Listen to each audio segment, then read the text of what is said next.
we are going to graph something that they call a parabola. You get a parabola when you have an x squared term. A parabola just basically looks like a U.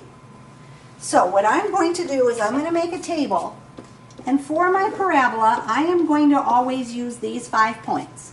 2, 1, 0, -1, and -2. Later on, we'll talk about horizontal and vertical shifts by adding and subtracting things from our graph, which we're not doing yet because there's no adding or subtracting. So the middle of our graph is going to be at 0, and we want to have 2 points on each side of that. So all we're going to do, and I'm going to have you use your calculator, is we're going to plug each of these numbers in for x. So I'm going to start with the 2. I'm going to take -5 times 2 squared. So if you do -5 times 2 squared, what do you get for your answer?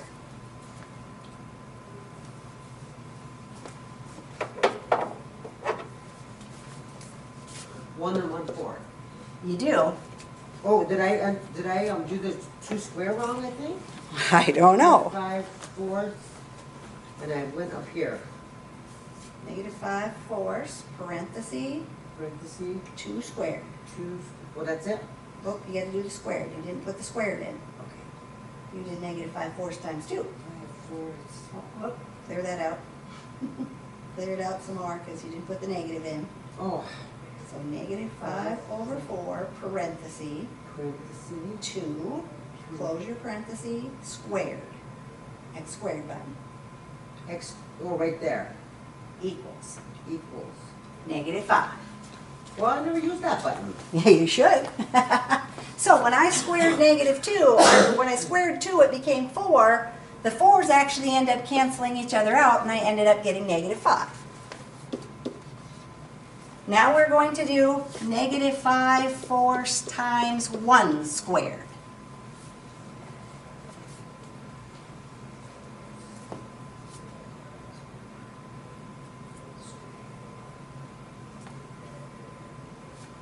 No, that's not. Oh, yeah, okay. What you get? I got a fraction, is that right? Yep. You want me to bring it down? It should be an improper fraction, not a mixed number. Oh, yeah, So -5/4. Because when you square 1, 1 times 1 is 1, and 1 times -5/4 is going to stay -5/4, right? Then we have to do the next one. So -5/4 times 0 squared. That's 0. That's 0. Anything times 0 is 0. Now we're going to do the next one. -5/4 times -1 squared.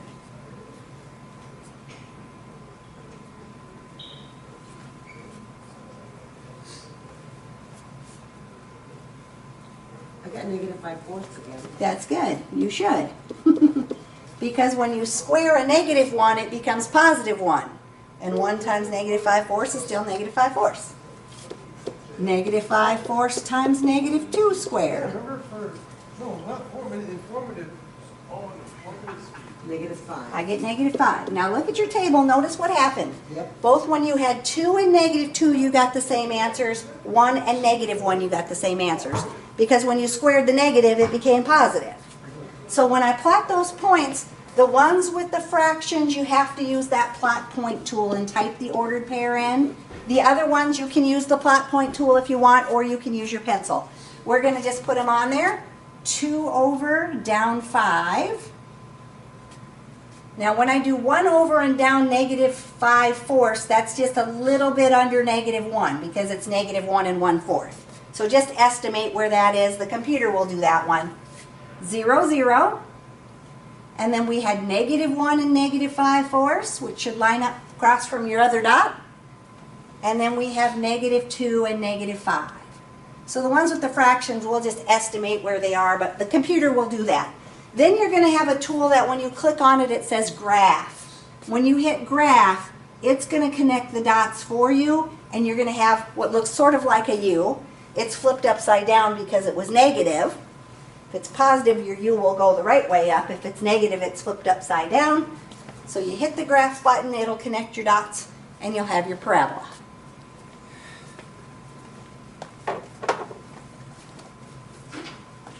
So Same thing for the next one. We're going to graph our parabola. Our table, we always use the same numbers. So we're going to use 2, 1, 0, -1, and -2. And then we're going to plug them into our equation. So we're going to start with 1/2 times 2 squared.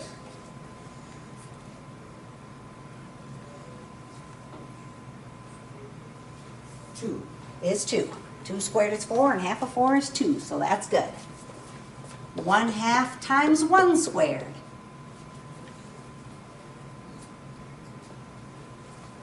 Half. Is 1/2. 1 squared is 1, and 1 times a half is still a half. 1/2 times 0 squared.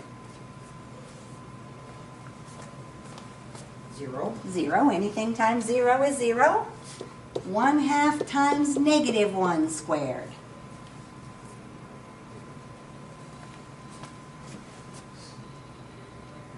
Half. It's a positive 1/2 because when I square that negative it becomes positive. And then 1/2 times -2 squared.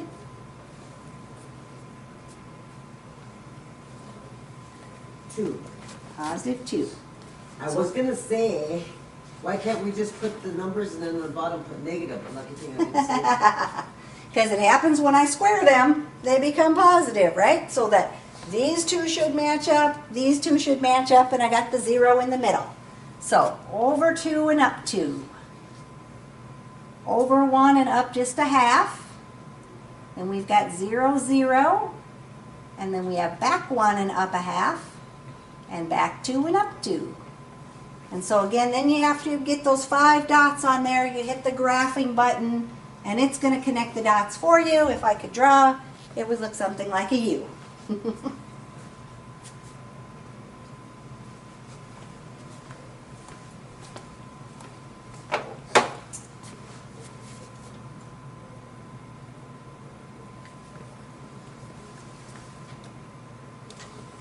All right, so now we're going to do number 6. What numbers are we going to put in our table? 2, 1, 0, -1, -2. All right. So first thing you're going to do, -3, 2 times 2, oh yeah, times 2 squared. hmm? It's going to equal -6. Yep. 3, 2 1 squared equal -3 halves. Yep. And then 0. Yep, exactly. Hey, you didn't even have to type that one in. Nope. So -3 times -1 squared equals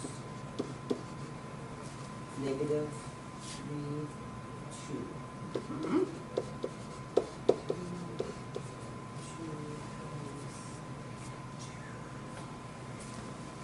6.